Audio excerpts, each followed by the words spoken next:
probably thought no one was home and used a crowbar to break into the house.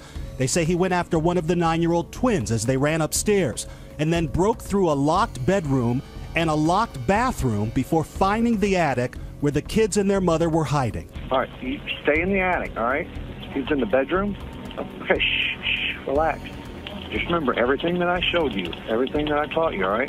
She's armed with a .38 revolver, drops the phone with her husband, and starts firing. All right, so regardless of intent or motive, a person that willingly invades your home knowing someone is in the home poses a serious and potentially lethal threat to anybody that resides in your residence. And the reason why I say intent or motive is because some people think that just because a person invades the home, they might be coming in just to get things and items and money and leave. And that is the case. And I've researched a lot of home invasion cases, and this does happen. But you have to realize that somebody that goes into your home and knows that you're there, they're desperate. If they're trying to get money and things like that, they are in a mindset where they are willing to commit other crimes for sure. If they can come into your home armed and take things and leave, you know, if they're past criminals and they've been to jail, you know, and that fear of being identified and having to go back to prison is something that could cause them to lead to other more violent crimes. And especially a lot of criminals perform what is called a crime of opportunity.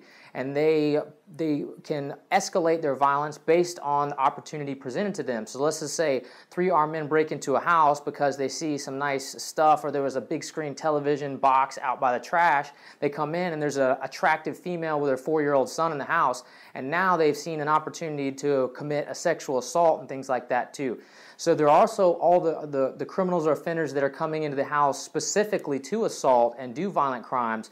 But regardless on the intent or the motive, somebody that comes into your home while you're there and knowing people are there poses an extremely serious risk to your safety, your health, and your vitality. We have a lady who is in our bank right now who says that her husband and children are being held at their house. The people are in a car outside the bank. She is getting $15,000. That if the police are told, they will kill the children and the husband. She is petrified. Well, authorities also released surveillance video from a gas station where one of the suspects allegedly purchased $10 worth of gas that would be used to burn down the Pettit's home. Jennifer Hawk Pettit was sexually assaulted and strangled. Her daughters, one of whom was also sexually assaulted, died from smoke inhalation. Dr. Pettit was badly beaten. He survived the attack, however. Stephen Hayes could get the death penalty if convicted. Joshua Komisarjevsky will be tried separately at a later date. So true crime breakdowns. This is an important part of the curriculum, and what we like to do here is leave the world of the what ifs and enter the world of facts. And so if you look at surveillance footage, true crime cases, we get to see how criminals act and behave, what they do, what weapons they use, how many of them come into the home.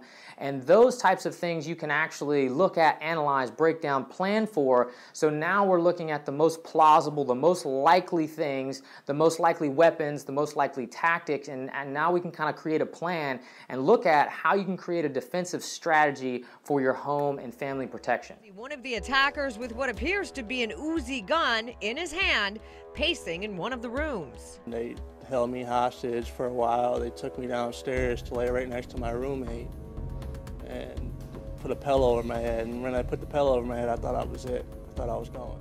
Countervailing force.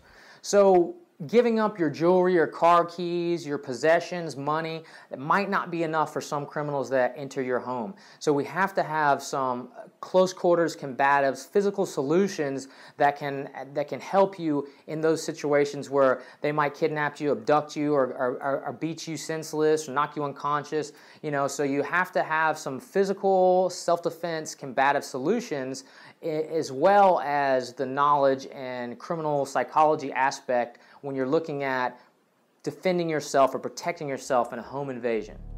Out of nowhere, I got hit on the side of the head. Someone that I hadn't seen before came over and knelt on the side of me and said, "I hope you know that you're going to die because I just stabbed you in the head." Weapon defense. Edged weapons, knives, blunt objects, crowbars, shotgun, handgun.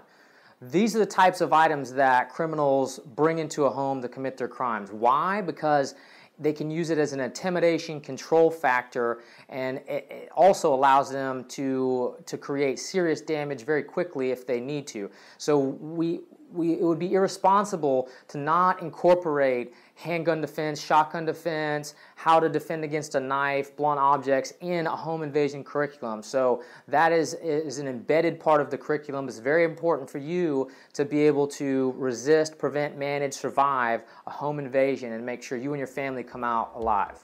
I look over and I see a man on his knees and his hands are coming up underneath my blanket. I was here and then he was on his knees on this side of the bed with his hands about right here. But it quickly became a scene from a horror movie. And I reach over and I feel rubber gloves on his hands. Katie Vanderoost finds herself in survival mode, only later learning that the man had even used a glass cutter to quietly get in a window. But as well organized as the attack was, the man was not prepared for one thing. So what exactly is tactical planning?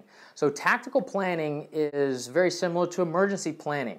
If a tornado or hurricane comes, an earthquake, do you have a plan? Do you have things in your house strategically placed where you can survive an emergency type situation? So we're also looking at that in the avenue of a home invasion too.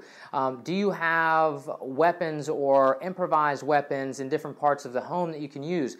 If you have kids and other people that live in your home, are they aware of what the strategy and the plan is if somebody breaks in?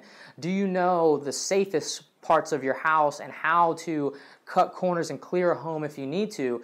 I mean, there's a fallacy, and you see it in the movies, that someone breaks in, you have your gun, and you go and clear and try to find out what's going on. That's not a good strategy, because if there's 2 or 3 guys, they both have weapons, now you've exposed yourself. The best situation is to create a strategic barrier somewhere in your room or wherever you're at and flag or cover a door and call 911, and if anybody comes through, then you engage them. That totally changes if you have kids down the hallway or upstairs or your grandparents live with you, something like that. Then you have to have a plan on, if someone breaks in downstairs or comes into this area, I have to secure them and clear the house. And so this is what we're going to do. We're going to look at the tactical planning, how to give you, a way to organize and plan for the home invasion involving the other people in the home, how you can strategically place stuff, emergency and medical kits in case something actually happened. So tactical planning is a crucial part of the home invasion survival blueprint. So why take this course? For literally the cost of going out to eat one night a week, you will come away safer, more vigilant, better equipped human being to protect your home, your castle, your family, and your loved ones, and that is priceless.